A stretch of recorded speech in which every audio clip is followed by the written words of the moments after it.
Bonjour, bienvenue à notre émission Femmes éveillées. Je souhaite la bienvenue à toutes les femmes éveillées. Merci de me recevoir chez vous. Ici, FIFA, Marie-Thérèse, mais tout le monde m'appelle FIFA. Alors aujourd'hui, je viens dans vos maisons avec un message d'encouragement. Nous avons vu la surveiller avec circonspection ce qu'on fait. Aujourd'hui, l'aspect de cette émission, nous voulons parler de surveiller notre temps. Comment gérons-nous le temps que nous passons en cette situation de confinement où nous sommes nous toutes dans la maison? C'est de cela que nous allons parler. Alors nous allons aborder cela dans 4 différents points, juste pour donner des petits tips point par point.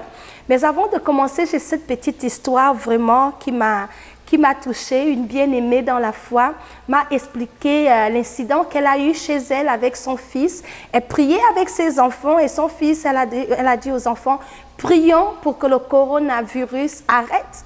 Et l'enfant qui dit, non maman, je ne peux pas prier pour que ça arrête. Et la mère qui lui dit pourquoi, il répond à sa mère, parce que si je prie que ça s'arrête, on ne va plus voir papa. Maintenant, il est à la maison, il peut jouer avec nous parce que si le corona s'arrête, papa ne sera plus à la maison. Donc, vous voyez un peu comment la situation actuelle, comment la pensée de nos enfants, ils sont heureux d'avoir leurs parents à la maison. Donc, je parle de cette petite histoire pour amener le verset biblique qui dit que toute chose concourt au bien de ceux qui aiment Dieu. C'est dans Romains chapitre 8, verset 28. Toute chose concourt au bien de ceux qui aiment Dieu. Donc, cette situation que nous vivons de confinement dû au coronavirus a amené les familles à être dans les maisons. Et pour certains, c'est difficile parce qu'on n'est pas habitué, on est très actifs, on travaille, ça court, les enfants vont à l'école, maman travaille, papa travaille. Donc, il y a une certaine routine dans la maison. Mais est-ce que cette routine, on doit juste la voir comme quelque chose de négatif ou il y a un peu du positif là-dedans? Moi, je viens dire qu'il y a un peu du positif là-dedans parce que la Bible dit toutes choses, même les mauvaises choses que l'ennemi prépare, Dieu a un plan vraiment dedans que ça puisse concourir à notre bien. Alors, sans plus tarder, je vais nous parler du premier point. Je m'adresse à vous, mes sœurs. Qu'est-ce qu'on peut faire pour gérer notre temps individuellement, ton temps spirituel? Qu'est-ce que tu fais durant ce temps? Moi, je trouve que ce temps est un temps propice pour nous amener à nous approcher de Dieu. C'est le bon temps parfait pour t'amener à faire ces longues prières que tu n'arrivais pas à faire lorsque tu travailles, pour t'amener également à lire la parole de Dieu. Plusieurs d'entre nous, parce qu'on est tellement occupés, on n'a pas le temps de lire la Bible, on n'a pas le temps de lire un bon livre qui peut nous instruire. La Bible dit que mon peuple périt faute de connaissance. Donc la lecture, à avoir la connaissance, à rechercher pour nous-mêmes. Nous en avons besoin. Nous avons besoin de connaître notre Dieu. Donc ça nous prend de découvrir qui il est en sondant les Écritures. C'est peut-être le bon moment de lire un bon livre que tu as acheté et ça traîne dans ta librairie. Tu n'as pas eu le temps de le lire. Un livre d'enseignement sur des défis que tu as. Un bon livre sur les dons spirituels. Un bon livre sur comment prier. Un bon livre qui peut te donner des clés pour grandir, pour ta croissance dans la foi. Donc, au niveau spirituel, voici les astuces que je veux te donner.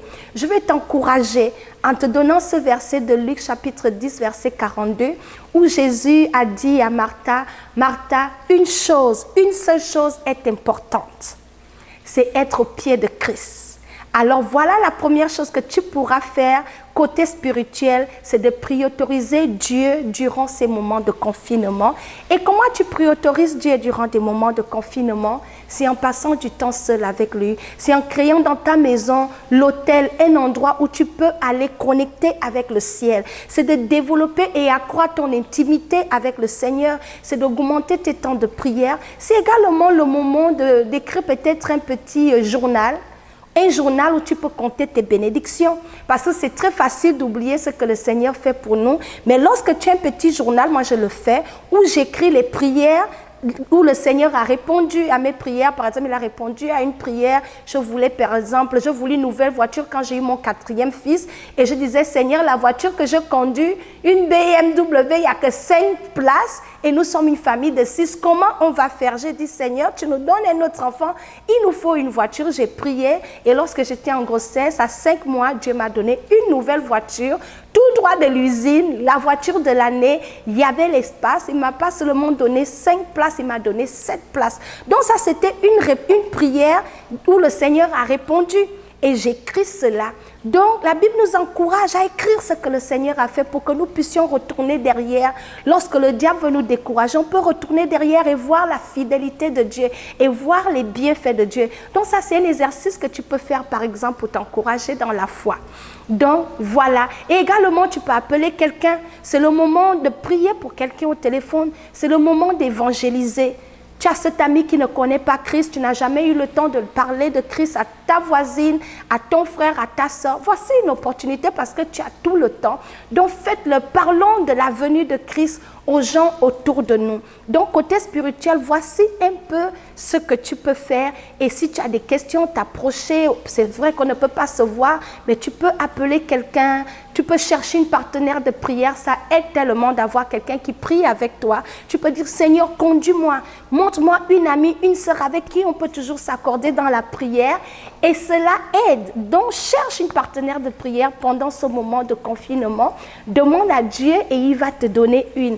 Donc voici un peu côté spirituel. Je ne vais pas m'attarder là parce que vous avez une petite idée. Tout le monde sait un peu ce que tu dois ajuster ou augmenter. Donc voilà.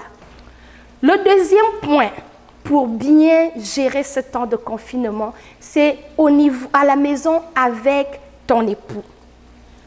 Ah, pour celles qui sont mariées, ça ne s'adresse pas seulement, sans oublier les célibataires. Pour celles qui sont mariées, c'est vraiment un défi, les couples aujourd'hui dans la situation actuelle. C'est le moment de prendre le temps de réexaminer les fondements, les fondations dans ta famille, prendre une distance et de regarder comment ça va à la maison.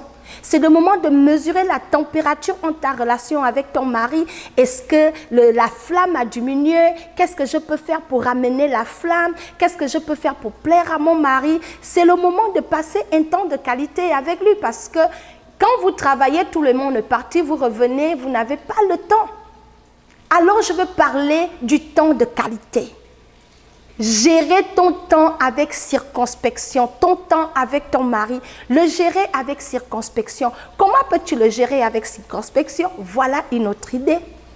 En ayant une communication. Plusieurs d'entre nous, nous ne savons pas parler. De fois qu'on est fâché, on crie sur nos époux. C'est peut-être le moment de lui dire ce que tu as toujours voulu lui dire dans un ton plus posé, plus calme. C'est le moment, par exemple, de revoir vos projets en tant que couple. C'est le moment, par exemple, de recommencer à prier ensemble. Plusieurs femmes n'ont pas le temps de prier avec leur mari parce que vous avez des horaires différents. Ça court à gauche, ça court à droite. Donc, du coup, vous n'avez pas le temps de venir ensemble. Alors qu'un couple qui prie ensemble reste ensemble si vraiment vous avez cette communion-là. Donc, c'est le moment de changer, d'amener des idées, être innovatrice dans le mariage, de dire, chérie, écoute, il faut qu'on reprenne à prier ensemble. C'est une bonne idée. Comment tu peux gérer ton temps? Du coup, tu peux également gérer ton temps au niveau de la maison. Peut-être c'est le moment de changer la déco dans ta chambre. Ta chambre est dans un désordre sans nom. Ce n'est pas normal. Fais quelque chose de merveilleux pour attirer l'attention de ton mari. C'est le moment de changer la déco. C'est le moment d'être romantique. C'est le moment vraiment d'apprendre des nouveaux plats. Peut-être tu sais très bien préparer, mais tu prépares tout le temps la même chose. Ton mari est fatigué de manger la même chose. Donc, c'est le moment d'apprendre, par exemple, des nouvelles recettes de cuisine pour innover ta cuisine, pour ajouter des petits plats qui font vraiment la différence. Certains d'entre nous, on ne mange même plus à table, en famille. C'est le moment de bien arranger ta table, de mettre tes plus plus belles nappes de table, d'arranger la table, de décorer comme si on allait vraiment à un gala, dans un restaurant chic. Tu peux amener le restaurant chic chez toi en changeant l'atmosphère dans ta salle à manger et ça va impressionner ton mari, ça va réjouir son cœur. Il y a des choses comme ça qu'on peut faire.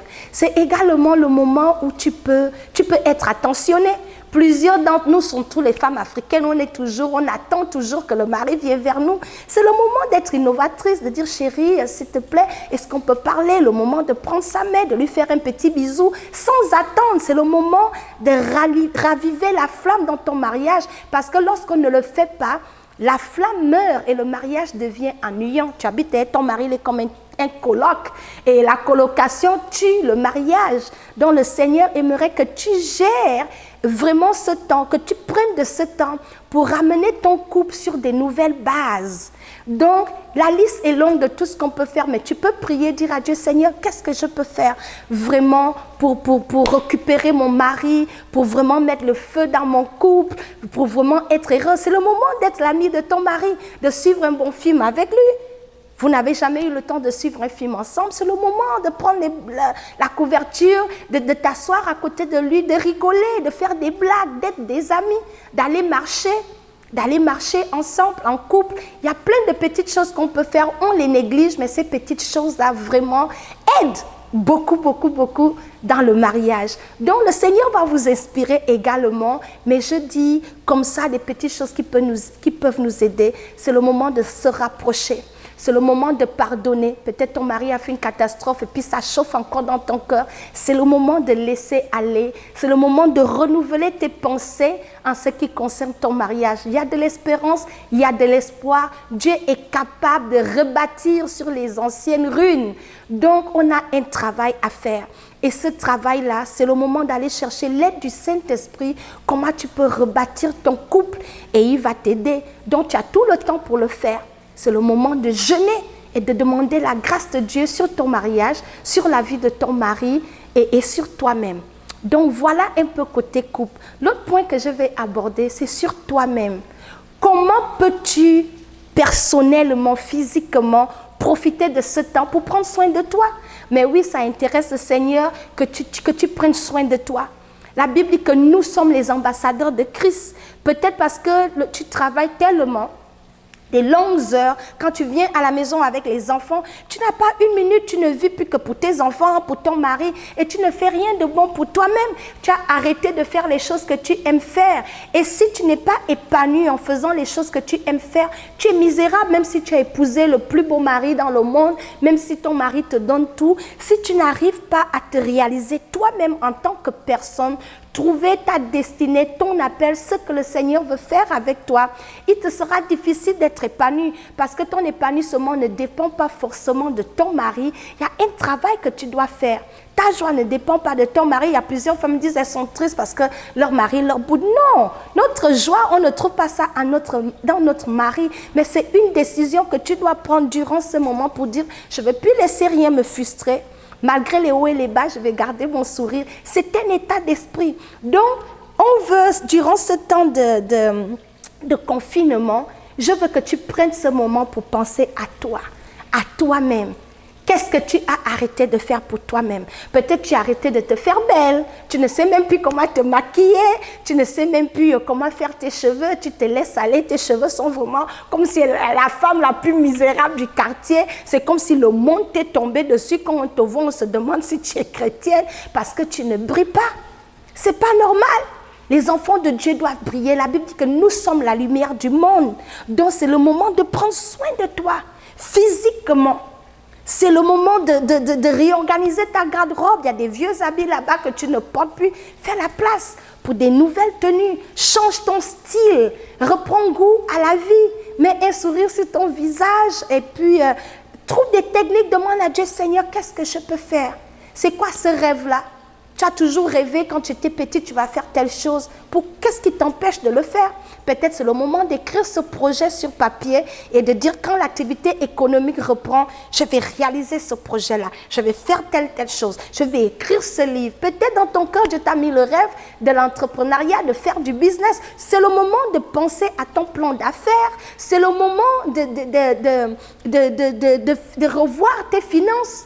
Plusieurs d'entre nous, moi j'ai dû le faire, je vous assure, j'ai dû le faire, de m'asseoir et de regarder un peu mes finances, Comment ça se passe? Est-ce que je fais preuve de bonne gérance? Est-ce que je dépense trop, Seigneur? Il y a des lacunes à quel niveau? Donc, j'ai mis tout sur la table et j'ai regardé, est-ce que j'ai des dettes? Est-ce que j'ai des économies? Où suis-je? Est-ce que je suis fauchée? Et dès que j'ai fait mon évaluation, je suis allée devant Dieu. J'ai dit, Seigneur, ici, là, aide-moi. Peut-être c'est le moment pour toi de faire la même chose également. Parce qu'on est tout le temps parti, on ne prend pas soin de ces petits détails-là. Ça peut toujours venir nous mordre par derrière. Le temps que tu réalises, tu trouves que tu n'as pas d'épargne, c'est la galère, tu vis le jour le jour. C'est peut-être le moment pour toi de commencer à penser que quand l'activité économique va revenir, je ne m'achète jamais rien. Peut-être c'est le moment de mettre un petit $50 ou un petit 10 000 à côté pour m'acheter une petite chaussure. Parce que si tu ne le fais pas, tu n'auras jamais assez d'argent pour te faire plaisir. Donc, c'est le moment de planifier comment tu peux te faire plaisir toi-même. Comment tu peux te faire belle toi-même. Comment tu peux t'arranger. Comment tu peux donner un nouveau look. Et si tu n'as pas d'idée comment avoir du look, inspire-toi. S'il y a quelqu'un qui s'habille bien et que tu es comme, waouh, cette personne-là s'habille tellement bien. Son style m'inspire. C'est le moment d'appeler cette amie-là qui a un très bon style lorsqu'elle s'habille pour dire, dis-moi un peu. Où tu achètes tes habits, comment est-ce que tu t'habilles, donne-moi un petit coaching. Il n'y a pas de honte à apprendre. Il n'y a pas de honte à apprendre. C'est le moment d'aller chercher l'information pour rénover tout ce dont tu as besoin vraiment pour aller commencer un nouveau départ lorsque les affaires, l'activité économique va revenir. Donc, durant le confinement, pense à toutes ces choses-là. Que peux-tu faire pour toi-même pour être heureuse? C'est le moment également de faire un lavage dans ton cœur, de vider toute la colère dans ton cœur et de faire la paix autour de toi. Parce que lorsqu'on est chargé avec la haine, on n'arrive pas à être épanoui parce que la tristesse là va apparaître sur notre visage et ce sera comme un masque qui va nous empêcher de briller. Donc c'est le moment de vider toutes les poubelles dans tes pensées et dans ton cœur. Donc voilà un peu ce que tu peux faire pour toi-même. Je vais terminer avec ce que tu peux faire avec tes enfants. Là, nous avons les enfants à la maison, c'est chaud, je vous assure, j'en ai 4. Et puis, j'ai un bébé, il a 2 ans, mon plus petit. Et j'ai un 7 ans, j'ai un 11 ans, j'ai tous ces âges-là. Mon fils aîné vient d'avoir 13 ans. Donc, c'est chaud. Qu'est-ce qu'on fait? Nous avons besoin de la créativité. Je vais nous parler de ça parce que les enfants sont à la maison. Qu'est-ce qu'on fait avec eux? Est-ce qu'il faut les laisser à la télé ou aux yeux vidéo? Je dis non. Ce n'est pas le moment de ruiner la vie de tes enfants en leur disant « voici la télé ». Je ne dis pas d'enlever tout ça. Ce n'est pas mauvais, ils ont le droit de se distraire. Mais comment peux-tu planifier le temps de manière à ce que ça soit balancé? Il faut balancer les choses. Parce que si on ne balance pas, nos enfants vont créer des addictions sans nom. Ils seront plus à la télé, là, ils ne vont pas à l'école. La Bible dit que seuls les sensés négligent l'instruction. Donc nous devons dans nos maisons continuer à instruire nos enfants. D'abord dans le Seigneur. C'est le moment de lire la parole de Dieu avec tes enfants. Tu n'as jamais le temps quand tu travailles, quand tu arrives, tu es trop fatigué. Là, tu as toute la journée avec eux. Tu peux faire un petit planning, un emploi du temps où tu dis le matin de 9h à 10h, études bibliques, tout le monde s'assoit, on lit la Bible. Après études bibliques, tu leur donnes un exercice. Tu as des filles, tu as des garçons. C'est le moment de leur apprendre à arranger leur chambre. Tu ne dois pas toujours tout faire pour tes enfants. C'est le moment de leur donner des responsabilités. C'est le moment d'amener ta petite fille dans la cuisine et donner des petites recettes. Comment préparer? Moi, j'ai les garçons, mais je forme mes enfants à préparer. Aujourd'hui, mon fils aîné a fait le ménage parce que je dis, c'est comme ça qu'on passe la serviette. Je me mets debout et je le regarde faire. Les premières fois, il ne s'en sortait pas, mais aujourd'hui, je vous assure, c'est un pro. Donc, il ne faut pas dire parce que tu as des garçons, ils doivent croiser les mains, tu dois tout faire pour eux. Non. Ce n'est pas une affaire de fille ou garçon. Un enfant, c'est un enfant et la Bible a dit, il faut les instruire dans des voies du Seigneur, en fait que lorsqu'ils vont grandir, ils ne vont pas en départir. Si tu veux que ton fils soit un bon mari demain, il faut le former en lui donnant des qualités, en lui montrant comment il peut prendre soin de lui et cela va l'aider. Quand l'heure va venir pour lui de choisir une femme, il va chercher une femme qui sait faire les choses qu'il fait. Il va chercher une femme qui fait les choses comme sa mère. Ça va l'inspirer, ça va l'éviter des erreurs. Ta fille un jour aura besoin de se marier, tu ne prépares jamais avec elle, elle est toujours sur les tablettes. tu lui rends un très mauvais service. Donc, c'est le moment d'utiliser la créativité, d'organiser. Les enfants ne savent pas quoi faire. La Bible dit la folie est attachée au cœur des enfants. Ils veulent juste avoir du fun, comme on dit en anglais. Ils veulent s'amuser, ils veulent la facilité. Mais c'est à nous de ramener la discipline, d'instruire nos enfants, de faire des petites activités avec eux, de ramener l'éducation, les activités, faites des devoirs de maths, priez avec eux. Voilà des petites choses que vous pouvez faire durant ce temps de confinement et c'est ce que je voulais partager avec vous. Vous avez des questions, n'hésitez pas. Voilà, merci de nous suivre et s'il vous plaît, aimez la vidéo et abonnez-vous à notre chaîne. Merci.